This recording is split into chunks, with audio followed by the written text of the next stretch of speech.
What's happening, folks? Gerald here, aka J-Full90, coming at you with another reaction, yet another Diana Ross reaction. And this is, at the time of recording this, I'm in a bluesy mood. So, this is from her recording of Lady Singing the Jazz and Blues, a concert I would love to see the whole thing of.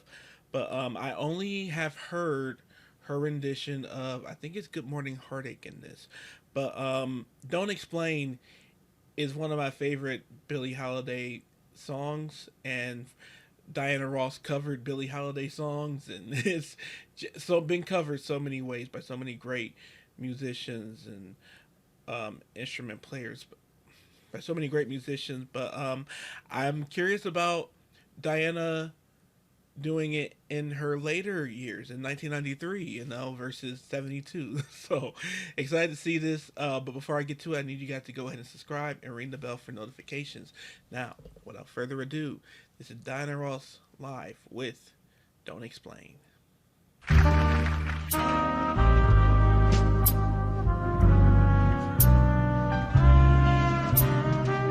This actually is one of my favorite songs this evening.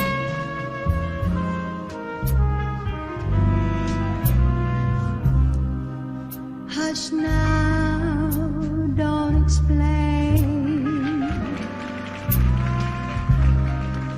Just say you'll remain.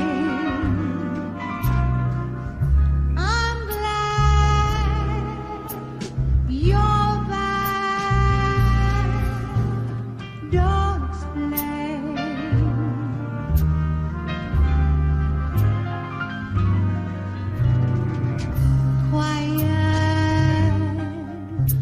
Don't explain. What is there to gain? Skip that lipstick. Don't explain.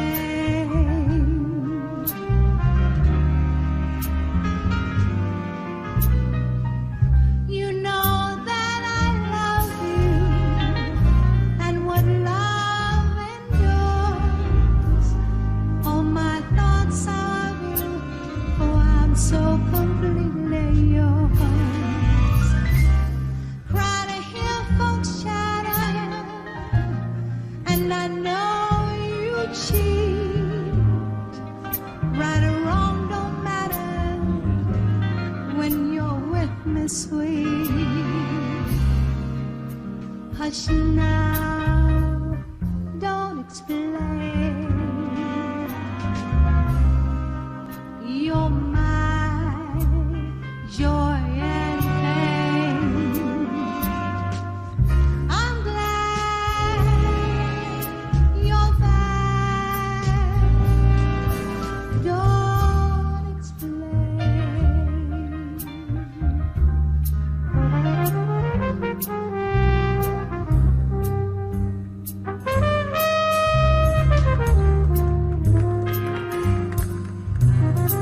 Wait, I love that this is it's slower than what I'm used to on the Lady Sing the Blues soundtrack in 72. Like, this is creating even more of the vibe, even more of the mood, and I love it.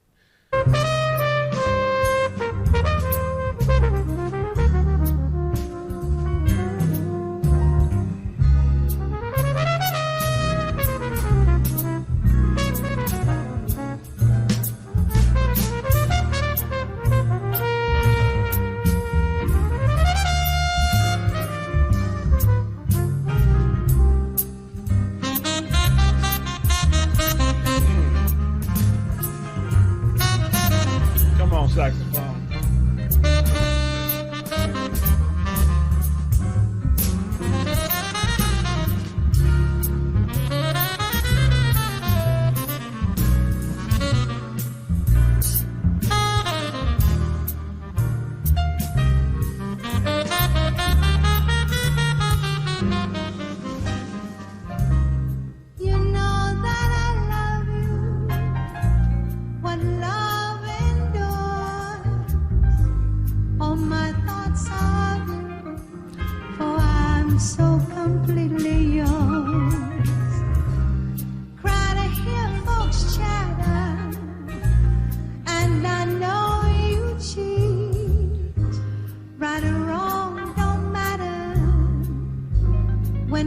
with me, sweet. Hush now, don't explain. You're my joy and pain. My life's yours, love. Don't explain.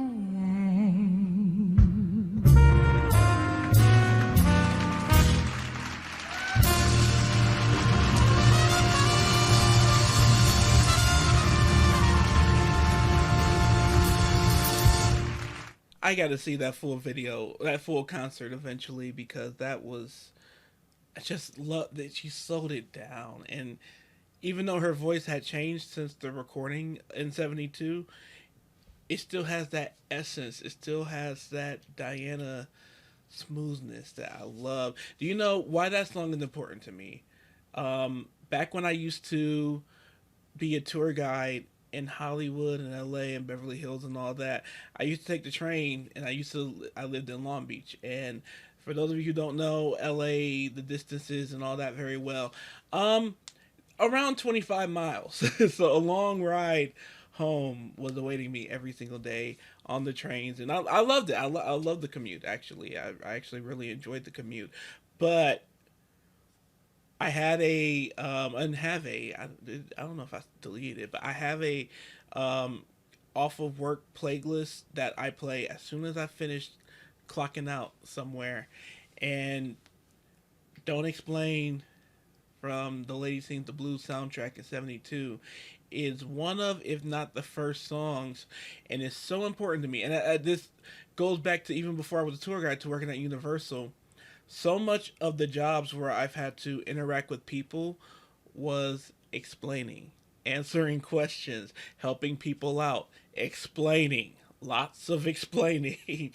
And so that song and Diana's rendition, because I know Billy's and I love Billy's too, but it's something about Diana's that puts me at ease, that makes me feel like a baby in her arms, that like quiet, don't explain. And it's after you spend a whole day explaining.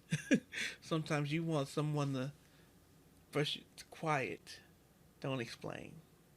Feel that hair, quiet. You know, and that's how that song felt for me. And this live 1993 rendition, it's the same vibe, and oh, I love it. I love it. What's what's funny? Even in this is explaining. So think about in life how much time we spend explaining.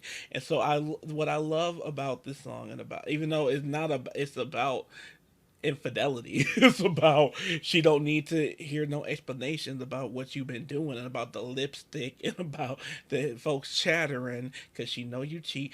But um simply don't explain. I don't need to hear it. I love that. I love that so much. I love that so much and appreciate that so much, and take it in. So anyway, hope maybe you guys feel the same. Maybe you this can help you guys have this appreciation for her. Diana Ross and That Lady Sing the Blues movie and soundtrack really did get me into jazz. It was the opening door. It was the transition, and I feel like she was the perfect one for that because she has a more pop voice, and not the typical jazz singer voice, but she handled. But the thing is, even with that said, she handles jazz its own way. She doesn't disrespect the genre. She doesn't dabble. She makes her voice conform to what it is for jazz and everything. And her voice introduced me to Billy, and have my own appreciation for Billy and Louis Armstrong and Ella Fitzgerald and Sarah Vaughan. But anyway, drop down in the comments more recommendations. Hope you all enjoyed this reaction. If you did, please go ahead, like, subscribe, ring the bell for notifications. If you want to follow me on my social media, that's in the description below. If you'd like to tip me, sponsor a request, just plain donate, that's in the description as well. And so is my Patreon. We'd love to have you guys on Patreon. And you can also, well, just basically thank you all so much for even taking this time to push play on this video today. It means so much to me, and it goes a long way. And beyond everything else, you all, please take care of yourselves and each other.